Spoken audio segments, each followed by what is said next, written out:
بسم الله الرحمن الرحيم. الحمد لله رب العالمين، والصلاة والسلام أتمان الأكملان على سيد الأنبياء والمرسلين سيدنا ونبينا محمد وعلى آله وأصحابه أجمعين.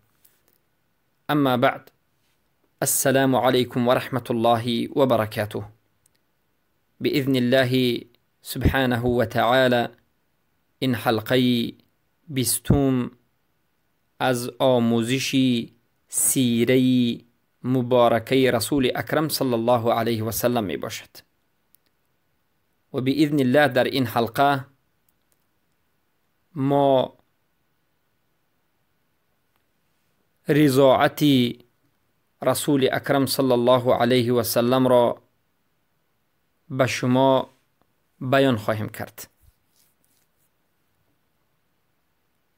برادران و خواهران بزرگوارم، چخیلی که در حلقه گذشته به شما بیان گشت، رسول اکرم صلی الله علیه و سلم در مکه مکرمه به دنیا آمدند و حدیثی صحیح هم وارد شد و به شما بیان گشت که در حال تولدشان نور از بطن مادرشان بیرون شد. بارک الله فیکم. اما یتیم به دنیا آمدند، پدرشان وفات کرده بودند. عادت قریش، عادت عربهای مکی چنین بود که وقتی کودک به دنیا می آمد، این کودک را به بادیه، به دهات می فرستادند، به دست دهاتی ها می دادند. دهاتی ها را کرایه می کردند، به اونها پول اجاره می دادند تا که کودک را نگاه بین کنند و شیر بدهند.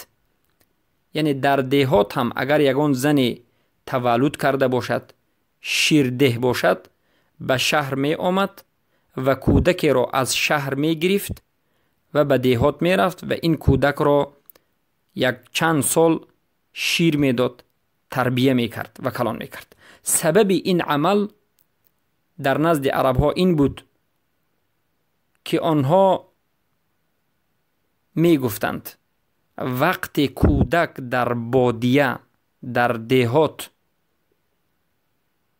به وای رسد، این کودک قوی می شود و از کسلی هایی که عادتاً بادیه نشین ها ندارند و شهر نشین ها دارند، این کودک در امان می شود. دو و سومش، طرزی سخنکنی زبان عربیش قوی، فصیح و سالم می گردد و زبانش از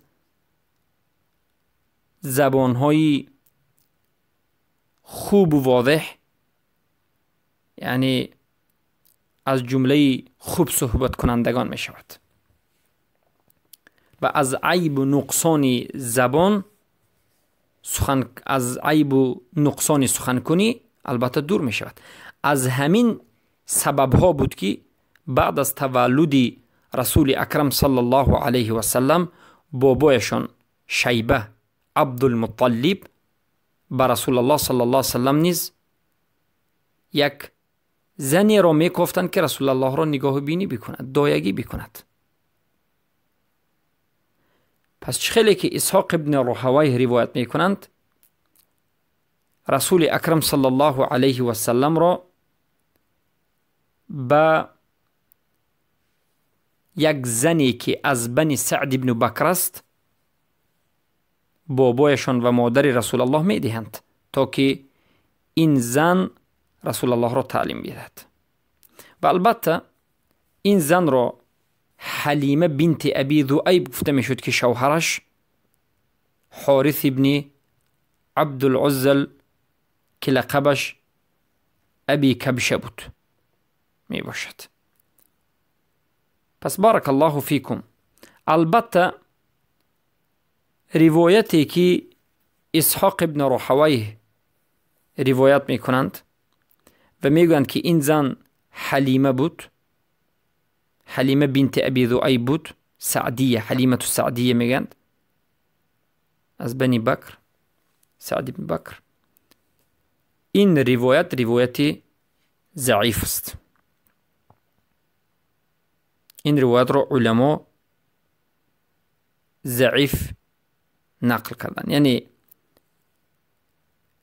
فقط یگانه روایت کننده ابن اسحاق ذکر نمودند که این زن حلیمه بود، اما اسنادش منقطع هست. اسنادش منقطع هست و این از سبب انقطاع ضعف دارد، زیرا که در اینجا عبدالله ابن جعفر از حلیمه نشنیده است. انقطاع وجود دارد بین عبدالله ابن جعفر و بین حلیمه، کسی باید وجود داشته باشد. و این چنین در اسنادش جهم ابن ابی جهم است که امام ذهبی این را از جمله مجاهل ذکر کردند در کتاب میزان الاعتدال، مجله اول، از مجاهل، یعنی یک انسانی که نامعلوم است. بارک الله فیکم. پس این دلالت میکند که همین زن را حلیمه گفتن 100% ما نمیتوانیم. این زن را میگوییم که یک زنی بود از بنی سعد بن بکر، یک زنی بود از بنی سعد بن بکر، یعنی سعدیه. حلیمه است یا دیگر است، لیکن این روایت رو اگر نظر کنیم حلیمه است. بارک الله فیکم. پس اگر گفتیم که به روایت اسحاق ابن راهوی حلیمه وقتی که از خانه اشون از همون دیهات به مکه آمدند و خواستند که بیایند، در راه این خرشون که سوارش می شدند به واسطه همین به مکه می آمدند به نهایت اذیتشون می دهد، چرا که خری خراب بود، قوت نداشت. از همین جهت حلیمه از همه دیگر زنهای قوم خود که همه برآمده بودند براه عقب می ماند. وقتی که به مکه حلیمه آمده می رسد، از طرف طائف به مکه آمده می رسد، زنهایی که پیش از حلیمه آمده بودند تمام کودک های این شهر مکه بوده را، کودک های نوتولد شده را گرفته بودند و خودشون را همچون دایه اجره داده بودند. یعنی پول می گرفتند، به عوض پول کودک دیگران را شیر می دادند و تربیه می کردند. وقتی که حلیمه به مکه دیر آمد، از همین جهت رسول اکرم صلی الله علیه و سلم را گرفت. چرا تا آمدن حلیمه رسول اکرم صلی الله علیه و سلم را دیگر زنها نگرفت؟ از سبب این که دیگر زنها یک کودک را می طلبیدند و می کافتند و قبول می کردند که پدر داشته باشد. عادتا کودک یتیم را دیگرها نمی گرفت. این زنها برای یعنی دایه شدن نمی گرفت. وقتی که حلیمه آمد دید که فقط تنها رسول الله صلی الله علیه و سلم مانده اند یتیم، مجبور شد که رسول الله را قبول کنه، چرا که دیگر علاج نداشت، دیگر نمیتوانست که گشته بی کودک باز به دیه بازگردد. از همین جهت خود حلیمه میگه که مجبور شدیم ما این که محمد صلی الله علیه و سلم پسر عبدالله را بگیریم، گرچنده که یتیم باشد، چرا که اگر نگیریم ما زیان میکشیدیم.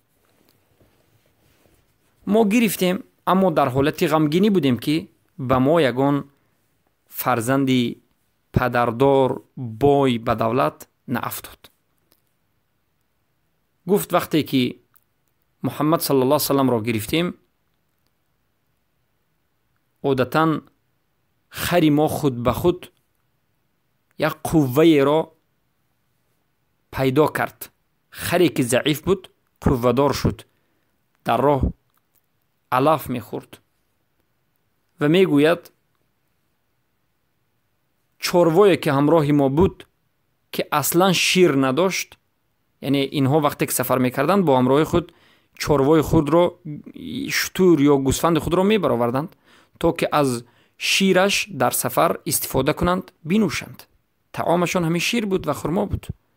میگوید که در راه در حالتی به مکه آمدن اصلا شیر این شتری ما نداشت، اما در حالتی بازگشتن این شتر یا گوسفند پیستانش پر از شیر بود که ما می جوشیدیم، می خوردیم و باز این در حالتی شیرداری می ایستاد. و این خری لاحسی که لاغری که قوه نداشت، به مجرد این که به بغلمون محمد صلی الله علیه وسلم را گرفتیم و به راه برآمدیم، از تمام دیگر خرها زود راه می گشت و از همه آنها پیش ما آمدیم به دهه خود رسیدیم. و البته این از برکه رسول اکرم صلی الله علیه و سلم بود. پس وقتی که رسول اکرم صلی الله علیه و سلم را حلیمه گرفت و دایگی را قبول کرد، از همون اولین دقیقه برکه الله سبحانه و تعالی به این خاندان ریخت. این خاندان فقیر، خاندانی که نیازمند بودند، بی نیاز شدند، غنی شدند. حتی اسحاق ابن راهوی روایت میکنند که این دهه همه یک جای گوسفندها را به کوه، به صحرا می برآوردند، اما در حالت بازگشت فقط گوسفندان حلیمه شکمش سیر و پر از شیر باز میگشت.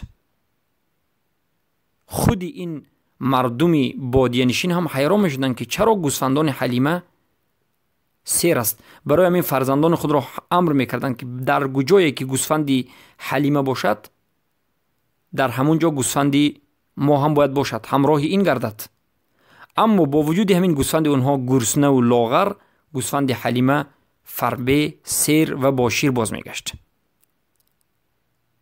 و رسول اکرم صلی الله علیه و سلم در نزد حلیمه چندین سال باقی ماندند. البته روایت ها گوناگون است. در بعضی روایت ها 2 سال و در بعضی روایت ها 4 سال و در بعضی روایت ها 6 سال، اما قول صحیح و راجح که سند این روایت صحیح تر است، 4 سال در نزد حلیمه باقی ماندند. 4 سال در نزد حلیمه محمد صلی الله علیه و سلم باقی ماندند. اما در سن 4 سالگیشون یک واقعه به وجود آمد. این واقعه شستن قلب رسول اکرم صلی الله علیه و سلم بود که این را با زبان عربی شق الصدر میگند. چخیلی که ابن اسحاق روایت میکنند، شق صدر رسول اکرم صلی الله علیه و سلم، شکافتن قلب رسول الله، شستن قلب رسول اکرم صلی الله علیه و سلم، این در همون بادیه به وجود آمده است. زمانی که رسول الله در نزد حلیمه بودند، در همون حالت اولین بار قلب رسول الله شکافته شده و شسته شده است که رسول اکرم صلی الله علیه و سلم کودک بودند. و این چنین حاکم روایت میکنند، امام احمد روایت میکنند، ابن اسحاق باز روایت میکنند که رسول اکرم صلی الله علیه و سلم زمانی که در نزد حلیمه بودند و از سن 4 ساله بودند، از سن 4 ساله برخوردار بودند، این حادثه به وجود می آید. میگویند در حدیث آمده است که رسول الله میگند من با برادر رضاعیتیم در حالت چرانیدن چارواها بودیم و برادرم را به نزد مادرمون حلیمه فرستادم و همین حالت بود که 2 پرنده آمدند و مرا گرفتند و به یک جانب بردند و قلب مرا شکافتند، بریدند و از درونش صدرم را بریدند و از درونش قلبم را گرفتند، قلب را هم بریدند و به آب شستند. چخیلی که حدیث های صحیح آمده است، به آب خنوک، به آب یخ و این چنین چخیلی که از روایت امام مسلم آمده است که از همه صحیح ترین است، به آب زمزم قلب رسول الله را شستند. و یک نقطه سیاگی را بیرون کردند و گفتند که این نصیب شیطان بود. انمین نصیب شیطان بود که پاک کرده شد. بارک الله فیکم. که البته این سندش صحیح است و در بعضی روایت ها میگویند که فرشته هایی که با پر با قنات بودند آمدند گفتند که این کودک همین است. فرشته دیگر گفتند که بله همین است. به یک طرف بردند قلبم را از صدرم بیرون کردند، پاک کردند و این حالت را وقتی که برادرانم دید شتاف به نزد مادرمون حلیمه و به حلیمه خبر داد و بعد از این که قلبی مرا باز به جایش گذاشتند، صدر را پیوست کردند، به نزد حلیمه رسول الله صلی الله علیه و آمدند و حلیمه هم به نزد رسول الله، همشان واخوردند و در حقیقت این قصه را که پیامبر صلی الله علیه و به حلیمه نقل کردند، حلیمه ترسید که به ناگاه این فرزند کسی به یگان مشکلی دچار شود و رسول الله را صلی الله علیه و را به نزد مادرشان بردند و به مادرشان دادند. و البته روایت صحیح آمده است که رسول اکرم صلی الله علیه و میگویند گویا در همین حالت فرشته ها به این دو فرشته به قلب رسول الله ختم نبوت زدند. ختم نبوت زدند. بارک الله فیکم. و این چون حدیث صحیح آمده است که انس ابن مالک خادم رسول اکرم صلی الله علیه و سلم میگویند من اثر و عز این بریده شده صدر رسول الله را دیدم. یعنی بعد از این هم، یعنی بعد از این که قلب رسول الله را شستند و ملائکه رفتند، همین عز بریده شده نمودار بود که انس ابن مالک دیدند. البته شق صدر رسول اکرم صلی الله علیه و سلم چندین بار شده است. علما میگند یک بار در این سن 4 سالگی و یک بار در سن 40 سالگی و یک بار در سن 50 سالگی. 3 بار این را علما نقل میکنند که با حدیث های صحیح روایت شده است و البته همه اش حکمت داشت. حکمت این پاک کردن رسول الله صلی الله علیه و از شیطان، از نصیب شیطان، ثابت کردن و انشراح قلب رسول الله، انشراح قلب رسول الله، آرام کردن قلب رسول الله، نازل کردن سکینه به قلب رسول الله، مطمئن کردن قلب رسول الله و آماده کردن رسول اکرم صلی الله علیه و سلم به نبوت و پاک ساختن رسول الله از تمام بدیها و یک خبر به عرب که این جوانی غیر عادی هست، مثل دیگر جوان ها نیست. این همه حکمت ها بودند. بارک الله فیکم. پس رسول اکرم صلی الله علیه و سلم از بادیه به نزد مادرشان باز میگردند در سن 4 سالگی و